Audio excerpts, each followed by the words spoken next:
Hey everyone, welcome back to Citywide Bytes. I'm your host, Max Bowen. In this episode, I'm talking with author Zara Marielle for her debut novel, The Cafe of Infinite Doors. This one was just released a few days ago as of this recording, and we're going to talk all about the origins of the idea, how she developed and world built it, and we're also going to talk about how other debut authors, what they can do to kind of make their process go a lot more smoothly and help prepare themselves for the day that their book is ready to be released. Enjoy!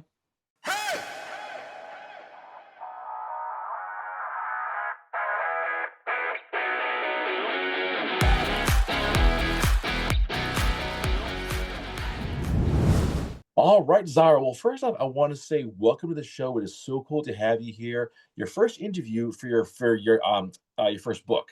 I love how Yeah. this kind of lines up. Thanks very much. I'm excited. Thanks for having Of me. of course. So your book, The Cafe of Infinite Doors, which was actually just released a few days ago. That's gonna be wild. Are you still kind of like buzzing from the big release? Yeah, what's actually funny is that I always assumed that your release day is the first day that your book is allowed to be on shelves. Doesn't matter if the bookstores have released it early or have received it earlier on. It turns out that's not true because the weekend before my release, I was like going around different bookstores in San Francisco and I was like, there it is, and signing copies. So I was like, am I cheating? I'm like starting early. So yeah, and also the other crazy thing is the release day was on my birthday. So I was like, Wow. this is a big coincidence. I did not plan that. I have no control over release dates. So That though, I think is one like hell of a gift to have yeah. your debut book come out on your birthday. So happy birthday to you. And Thanks. let's tell the folks at home a little bit more about this story. Could you take us on a quick walk through what this book is all about? Sure, yeah. So there are multiple components to the Cafe of Infinite Doors. It takes place partially in mythological Scotland and partially in modern day San Francisco, and then partially in a cafe outside of time and space. So there's a mix of all of those things, but the core of the story is about a young woman, Marceline, who's in a very toxic marriage, and she discovers this cafe and sort of uses it as an escape to rebuild herself and sort of learn her worth.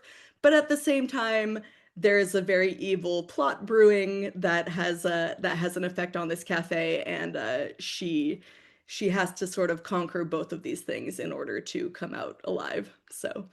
I love a good evil plot. And reading this book, you've got one amazing story. So to start things off, Zara, what made you want to write a book in the first place, and why this story? Yeah, I had wanted to write since I was, old enough to hold a pen. I was a very introverted child, so I spent a lot of time in the world of books. And like I've unearthed so many like ridiculous things that I wrote in like high school and stuff that I'm like, oh wow, at least I was writing. It wasn't quality, but everyone has to go through different phases. And so I always wanted to do it. And then after I graduated from undergrad, I was just like, okay, what am I going to do with my life? I sort of was working at a barista, obviously wasn't feeling very fulfilled by that. Couldn't find like a quote professional job, unquote, whatever that means. And I went to see a career counselor and I was like, hey, I want to write. I was thinking about like doing an MFA. And the career counselor was like, listen, if you do an MFA, you're just going to spend all this money and then you're going to be right back where you are right now. So don't do it. And that made me mad. So, of course, I did an MFA. And the cool thing about that is that the MFA was at the University of Edinburgh in Scotland. So I got to live in Scotland, which obviously made its way into the book. And that I don't think it's necessary to do an MFA if you want to be a writer, but it did teach me a lot about discipline.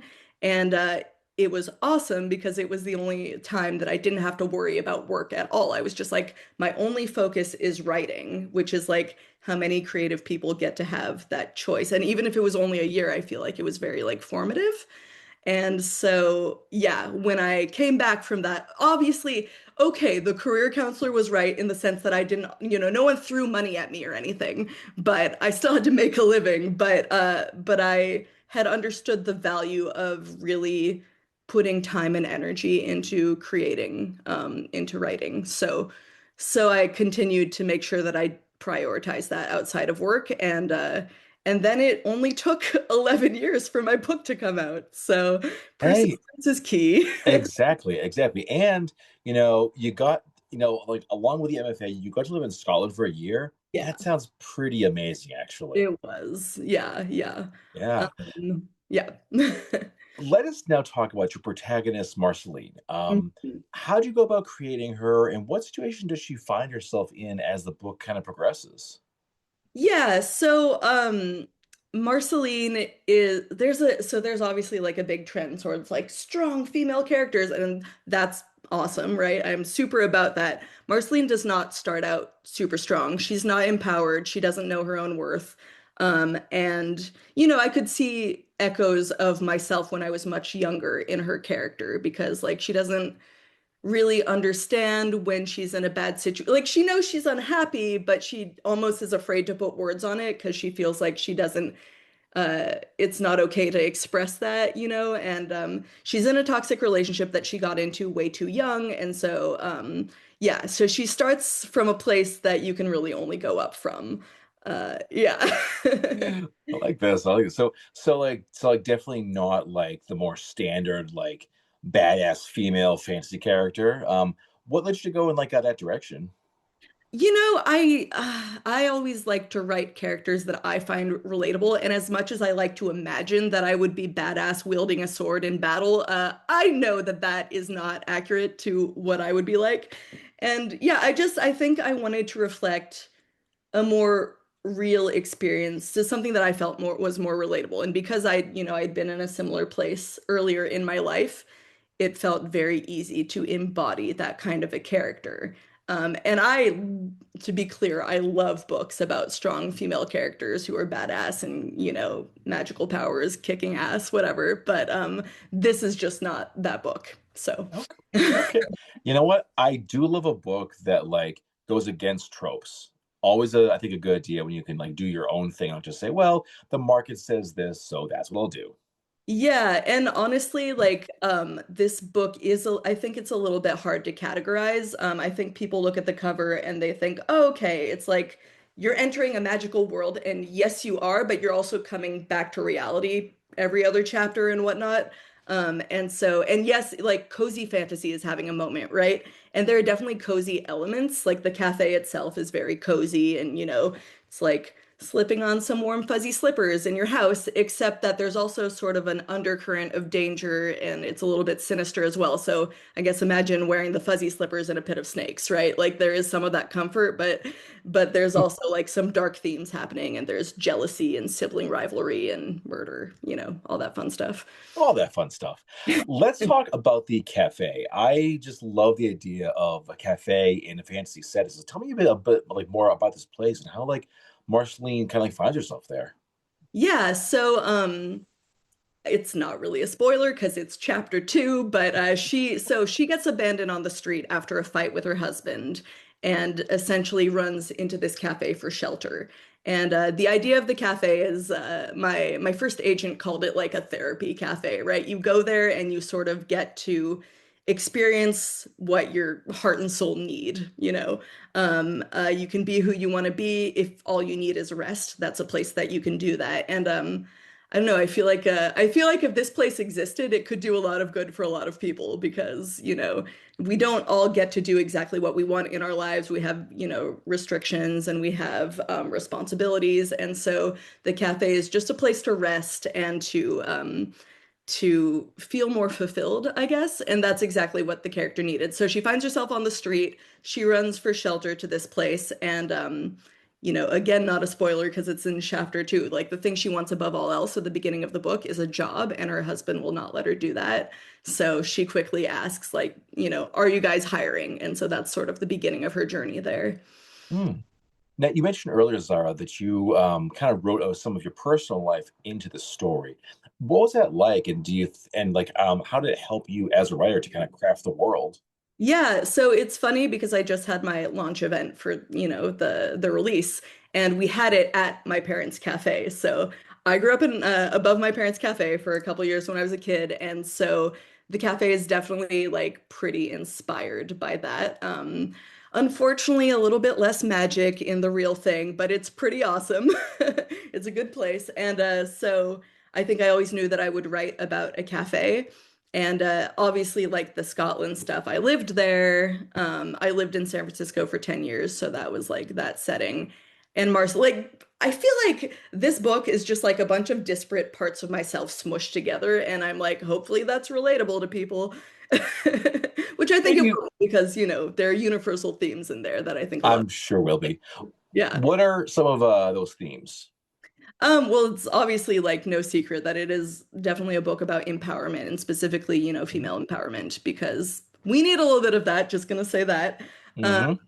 And there are themes of there's a lot of themes of motherhood, which is interesting because I'm not a mom and I didn't really intend for that to happen. And yet I was reading my first two chapters aloud at my event and I was like, wow, like literally like chapters 1 and 2, there's a lot about like pregnancy and having babies or not having babies and like yeah, it's just very interesting. And that wasn't an intended theme, but it happened.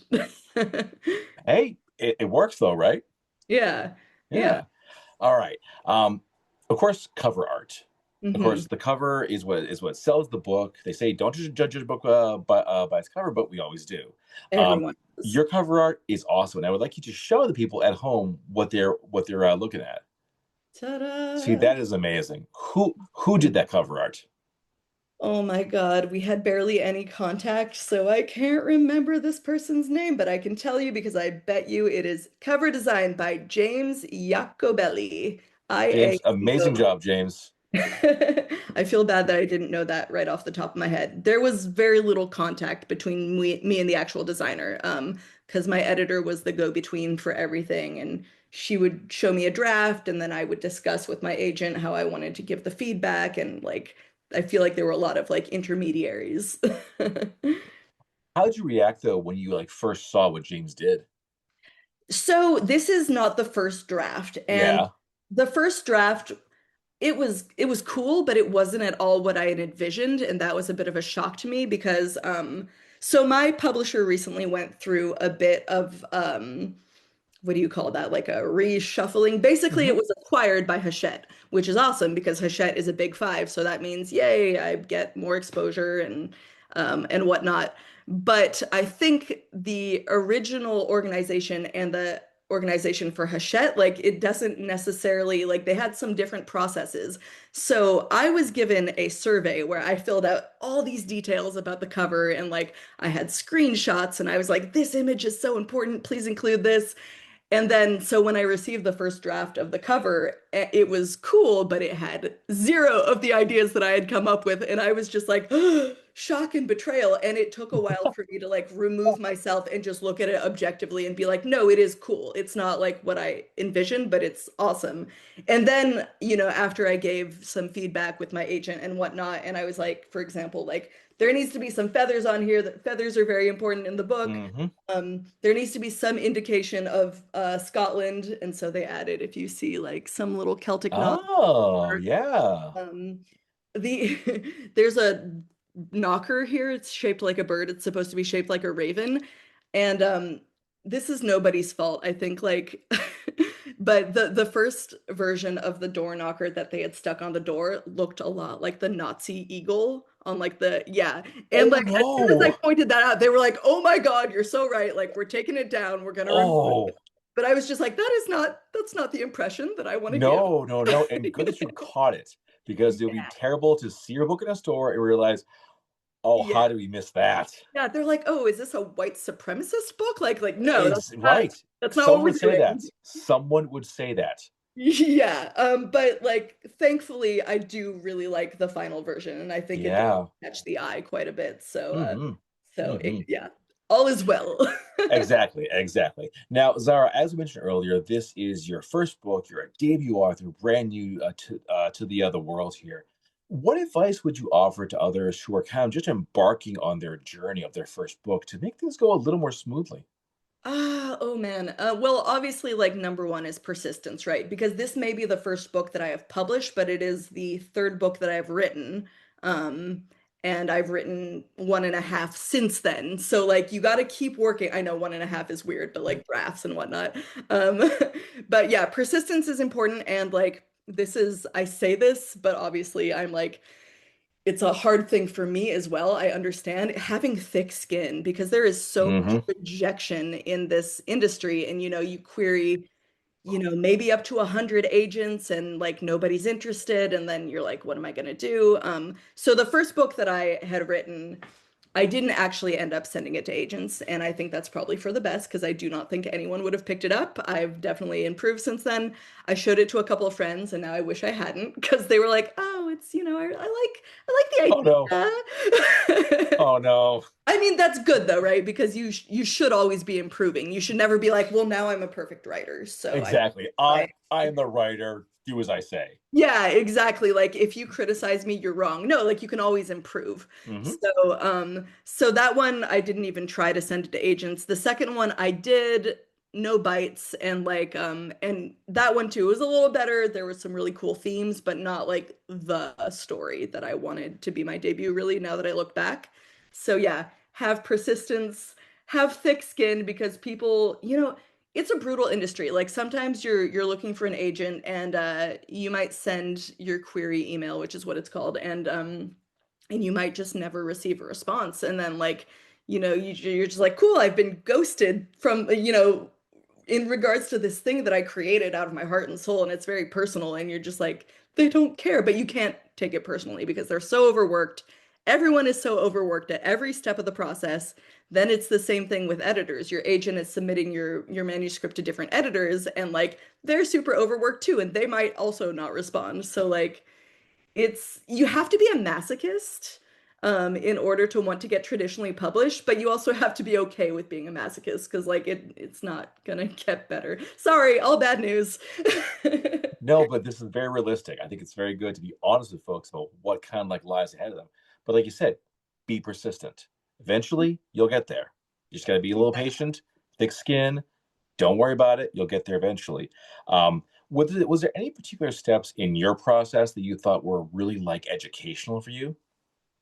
Yeah, I think what was a big game changer for me was finding a critique group that I really mesh with. Mm, The cool thing is that they're also my friends, so like we get along really well, but I trust them to give me really solid feedback because obviously the risk of being in a critique group with people you're friends with is they might not want to hurt your feelings and therefore they might yeah. be honest.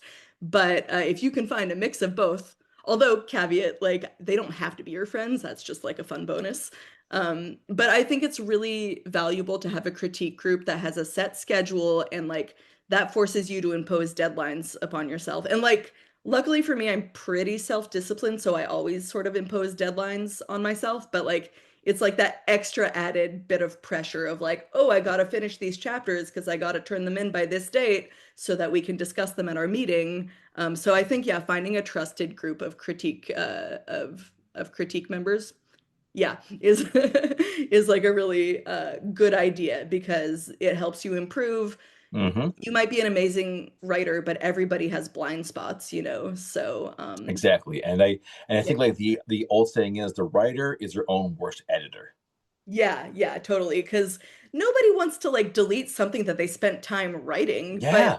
sometimes it's necessary. Sometimes you like really overdid it and it's like 10 pages, like the chapter's super long and it doesn't need to be that long. And like, there's a lot of fluff that you thought was fun, but it doesn't actually add to the plot. Like Hmm. some of that's okay, some of that's flavoring, but you don't want too much of that. And Yeah. especially in this industry, they're very big on like brevity, especially for debut authors. Like paper is expensive. They don't want to, they don't want to gamble and like print this massive book and thousands of copies and then it doesn't sell, right? So they do Yeah. have to be concise. And I think that's a skill that's important to learn. Yeah, exactly. You don't want to print out like this like 500-page book. It's like, Yeah. how can we bring this down a little bit, maybe like by half or something like that? Yeah. Like you can get away with that if you're already a big name and people will buy literally anything with your name on it. But most of us don't have that luxury. So, Exactly, yeah. exactly. Well, now, Zara, that the book is out there, it's time to promote. Yay! We all love Oh, doing God. that. Yeah, right. Yeah, exactly. It's more like crap. Yeah. But what do you think is the best way of getting your stuff out there, but also not just getting it out there, but also turning a passerby into a potential customer? Yeah, that is a great question, and I'm not 100% sure how to answer it because, like, I'm not great at self-promotion, and obviously it's something that I need to get better at, right? Like, nobody can buy my book if they don't know it exists. Hmm. But yeah, I think a lot of people who are writers and are also good at self-promotion, they might go the self-publishing route because, then, they're confident that they can actually create this product and then like put it in front of people's eyes. But I very much wanted to do traditional publishing because I don't really have those skills. And I am trying to develop them because even as a traditionally published author, a lot of times you will still have to do a lot of your own promotion, unfortunately, Hmm. like unless you're like the lead title of the season, that's just kind of how it is. So if you can pay people to help you, but not everyone can. I think social media is obviously a really great tool. Learning how to utilize that is pretty vital. I'm not quite there yet, but I'm trying. Yeah, I think social media is probably like the biggest one now, obviously. Hmm. But Definitely. but yeah, Well, I don't know. Let me know when you find out because I need I don't to. know. Somebody give me the answer, please. Yeah.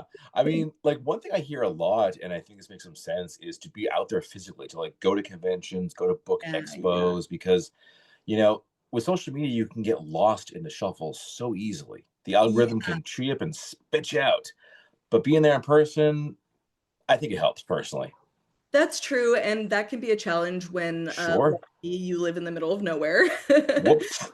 Yeah. I live pretty far from a big city, so that obviously requires travel. It kind of sucks because like you achieve this thing, but then you realize like how much money you're gonna have to spend in order Yep. to like get it in front of people's eyes, and that's a big deal. And yeah, it can also be hard if you're more of an introvert because like believe it or not, I'm more of an introvert. I can fake it pretty well because I do improv, but but yeah, knowing how to talk about your book is a great skill to learn, and I'm working on that too.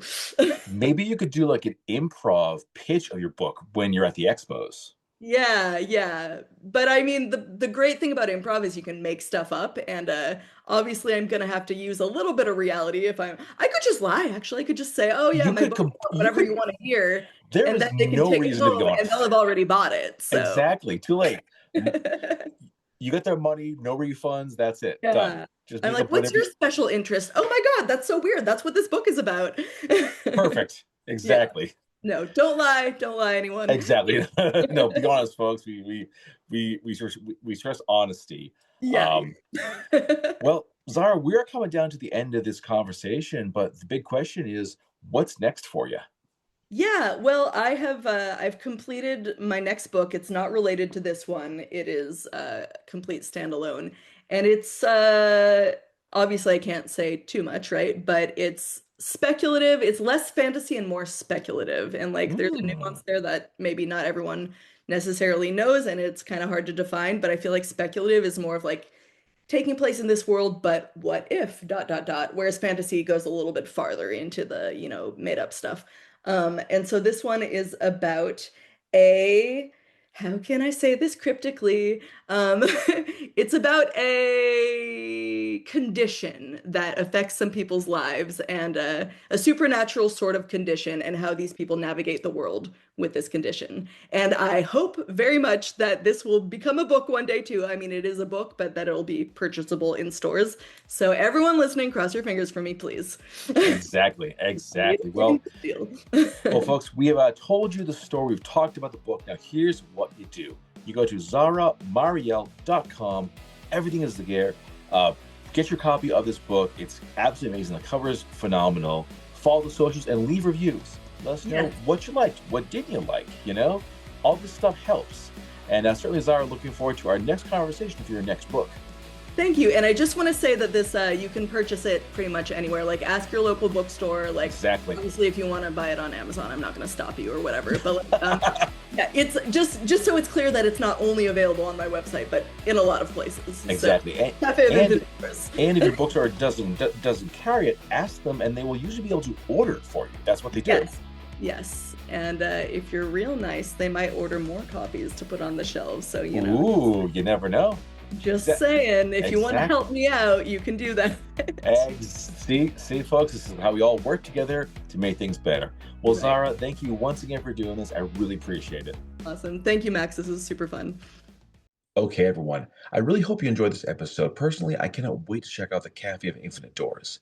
If you want to learn more about the show, our most recent episode is right here. Subscribe us right here. Don't forget to like the episode, follow us on all our socials, and I'll see you all next time.